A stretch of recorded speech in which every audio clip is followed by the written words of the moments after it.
ماہ رمضان کی 19 شب کے اعمال 19، 21 اور 23 یہ وہ راتیں ہیں جو شب قدر کی راتیں ہیں۔ اس رات عبادت کرنا 1000 مہینوں سے افضل ہے اور اس کا اجر 100 حج اور 100 عمرے کے برابر ہے۔ یہ تقدیر بدلنے اور رزق کی تقسیم کی رات ہے۔ بنیادی اعمال: اس رات کو غسل کرنا مستحب ہے۔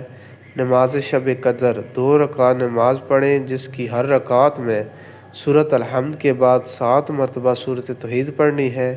نماز مکمل کرنے کے بعد اپنی جگہ سے ہلے بغیر 70 مرتبہ استغفر اللہ و اتوب الیہ کہیں۔ اس عمل سے اللہ آپ کے اور آپ کے والدین کے تمام گناہ معاف فرما دے گا۔ 50 رکعت نماز: اس رات 50 رکعت نماز 2 رکعت کر کے پڑھیں۔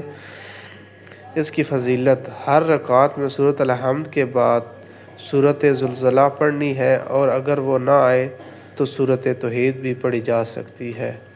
اس کا اجر و ثواب کتنا ہے؟ پروردگار 83,000 سال کی عبادت کا اجر و ثواب عطا کرتا ہے۔ اگر ویڈیو اچھی لگی ہے تو ہمارے چینل کو سبسکرائب کریں تاکہ آنے والی تمام ویڈیو آپ تک پہنچتی رہیں۔ شکریہ۔